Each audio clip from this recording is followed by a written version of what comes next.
In the area of health, diligent implementation of the health sector master plan is going on, and examples are the Saving 1 Million Lives initiative, polio eradication campaign, and provision and upgrading of health infrastructure and development of capacity, human capacity in that. On the governance front, we are now addressing, obviously, the new security challenges, and I'm sure more will be said both by the Vice President and in the subsequent discussion on this. Deepening electoral and overall democratic process, building and strengthening institutions, blocking leakages and loopholes for greater transparency in the conduct of government, and sustaining the momentum on anti-corruption. All of this will help, obviously, to bring down the cost of governance. So it's not just by reducing numbers, but also by addressing these institutional weaknesses and blocking all the loopholes. It will help in addressing the overall cost of governance. In trade and investment, effort at increasing Nigeria's competitiveness and the attraction of foreign direct investment are beginning to yield fruit. Clearly, Nigeria is today attracting the highest FDI flows in Africa. Our global competitiveness ranking and the cost of doing business have also improved slightly, not too significantly, but any improvement, I think, is still has to be acknowledged. The fiscal consolidation is taking place, and we're making some progress in this area, addressing, especially increasing value or focus on value for money spending, greater focus on enhancing non-oil revenues, and the establishment of the Sovereign Wealth Fund. I think while the United States is facing what is called a fiscal cliff, what we are facing is probably a fiscal mountain. We are making progress, we are climbing up the mountain. But just as the danger of the U.S. falling into a valley at the top of the cliff, there's also a danger, if we do not sustain the effort that we are making, of us rolling back down the hill, down the mountain. So I think the danger is as equal for us as it is. But I think we must acknowledge the effort that has been made so far and continue along those efforts. I'm sure Ngozi will be saying more about this during the dialogue, presidential dialogue. In the area of monetary and exchange rate policy, substantial buildup of foreign reserves from a little over 32 billion in December 2011 to over 45 billion in mid-November 2012. We have achieved relative exchange rate stability. Inflation is on a downward trend from 12.9% in June to 11.7% in October 2012. Policy articulation and consistency overall are beginning to yield results, not just in the fiscal side and in the monetary side, but overall in the whole of government, even in terms of some of the sectoral achievements that are being made.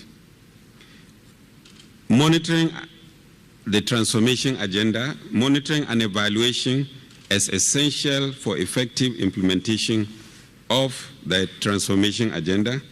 We have established a robust framework for tracking performance and service delivery, with the focus that ultimately it is service to the Nigerian people that matters, not how much money is spent, not how many meetings we hold, not how many trips we go overseas or in the country, service to the people.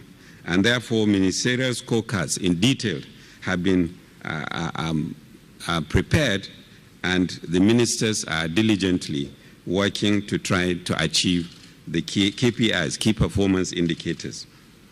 Mr. President also signed performance contracts with all the ministers, and by the end of December this year, we will start the actual measurement. There is a lot of discussion about making these things public so that the Nigerian people actually do know what the targets are, what the contracts say. In terms of economic prospects, which is the third part of the presentation, clearly we have achieved robust economic growth over the last 5 years. Even the last 3 quarters, the figures are there on the screen, growth of over 6% in each of the quarters of 2012. The revised projected growth for 2012 and 2013 are also over 6%. Yes, there are clearly a number of challenges. I think we are not saying that everything is rosy.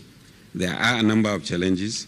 The insecurity, especially in the northeast and northwestern parts of the country. The recent floodings have created serious challenges. Crude oil theft is something I'm sure that will be discussed in great detail. The need to achieve more inclusive and job-creating growth are also very important.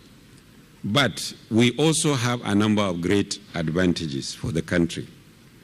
As we said, one of the fastest growing economies in the world is a stable and maturing democracy, Sub-Saharan Africa's second largest economy.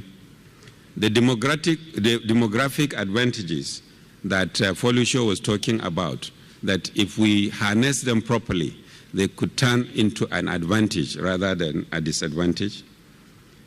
Africa's largest recipient of foreign direct investment, and the ongoing reforms that are likely or have the great potential to underpin our long-term economic growth and national transformation. We also mentioned the improvement in Nigeria's rating, both by Messrs. Fitch and Standard & Poor's.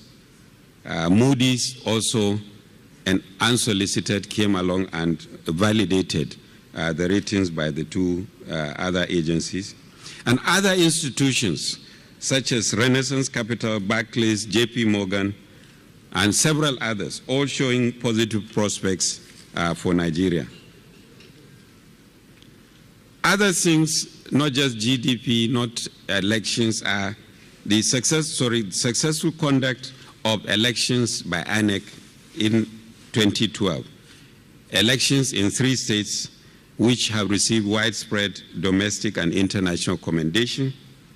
The maturing of institutions, the National Assembly silently undertaking constitutional reform. We used to think that reforming our constitution is such a Herculean task that it would never happen in our lifetimes. But we are finding ways to go about it. The military and security forces' acceptance of civilian supremacy. This is something that, again, sometimes we take for granted.